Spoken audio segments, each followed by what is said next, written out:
রহমতুল্লাহ।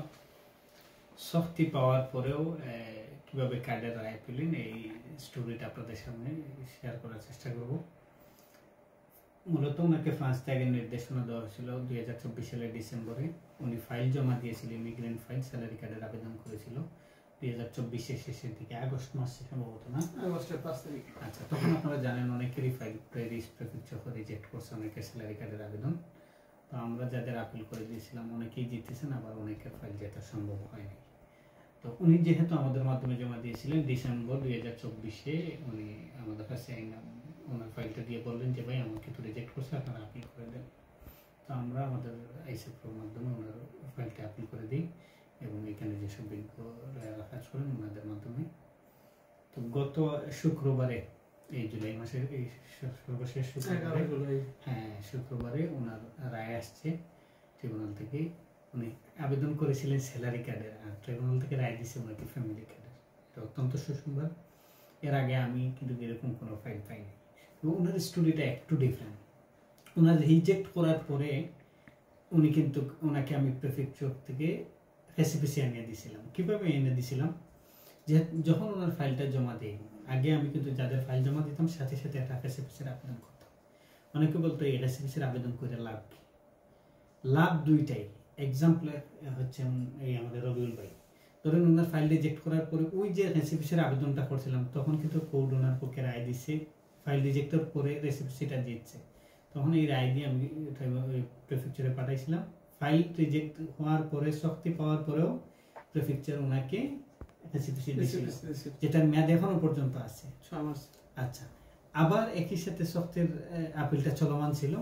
এই সপ্তাহে রায় আসছে যে ওনার শক্তিটাকে 3 বছরের ওপিটিএফটাকে বাতিল করে, ফ্রান্সের ত্যাগের নির্দেশনাকে বাতিল করে ওনাকে একটা ফ্যামিলি কার্ডের পারমিশন দিয়েছে, প্রেফেকচারকে নির্দেশনা দিয়েছে ট্রাইব্যুনাল, এবং মনে করে যে তারা ওনাকে একটা ফ্যামিলি কার্ড দেওয়া হোক, বিপিএ ফ্যামিলিয়ান। তো এই মুহূর্তে আমরা ওনার জন্য কন্ট্রিবিউর আবেদন করি এবং ওনাকে আপেস দেওয়া হবে, অথরাইজেশন প্রভিজন অফ প্রসিডিউর। তো এই মুহূর্তে উনি একটা আপেস পাবে, কাজের পারমিশন পাবে, এবং 2 মাসের ভিতরে আশা করা যায়, 2 মাসের ভিতরে, এটা না 2 মাসের ভিতরেই ওনাকে কার্ড দেওয়ার কথা আছে। তো একটু এদিক সেদিক হইতে পারে। এদিক খুশির সংবাদ। আপনার কিছু বলার আছে কিনা? মূলত আপনি কত বছর ছিল যখন জমা দিই? 5 বছরের আওতায়? 5 বছর আওতায় জমা দিয়েছিলাম। আচ্ছা, তখন 2024 সালের আগস্টের 5 তারিখে জমা দিয়েছিলাম, ডিসেম্বরের আচ্ছা 12-13 তারিখে ওই যে আগে যখন ফাইল জমা দেওয়ার পরে রেসিপিসির আবেদন করেছিলাম, ওই রেসিপিসি আপনি কবে তুলে নিয়ে আসছিলেন প্রেফেকচার থেকে? এটা তুলে নিয়ে এসে 2 মাস আগে, মানে এপ্রিল মাসে, এপ্রিল 2025-এ। তার মানে ডিসেম্বরে ওনাকে রিজেক্ট করছে। তারপরেও ওই যে রেসিপিসির আবেদন করছিলাম এটা কাজে আসছে। অনেকেই রেসিপিসি পাইছেন আমার মাধ্যমে, হয়তো কিছু মানুষ পান নাই, কিন্তু বেশিরভাগ ক্ষেত্রে পাইছেন, এবং লাভ এটা হয়েছে অনেকের। যেমন এই 17 তারিখ, 2 দিন পরে আব্দুল সালাম ভাই জমা দিব, ওনারা কিন্তু ফাইল জমা দিয়া শক্তি আইসে চলে গেছে। তো আবার ফাইলটা ওপেন করতে পারতেছি। ওই যে শুরুতে ফাইল জমার পরের দিন বা 1 সপ্তাহ, 2 সপ্তাহ বা 1 মাস পরে আমি এসপিসির একটা আবেদন করতাম, যেহেতু প্যারিস ফিউচার এসপিসি দেয় নাই।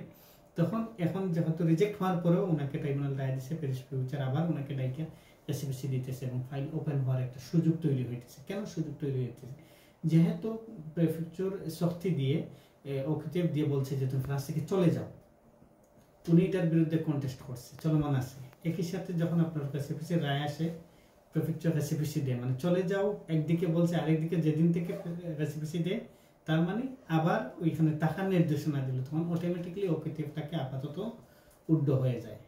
আপাতত যেহেতু টাকার নির্দেশনা দিচ্ছে, ওপিটিএফ টাকা সত্ত্বেও এসপিসি পাইলে ফাইলটা পুনরায় ওপেন করা যায়।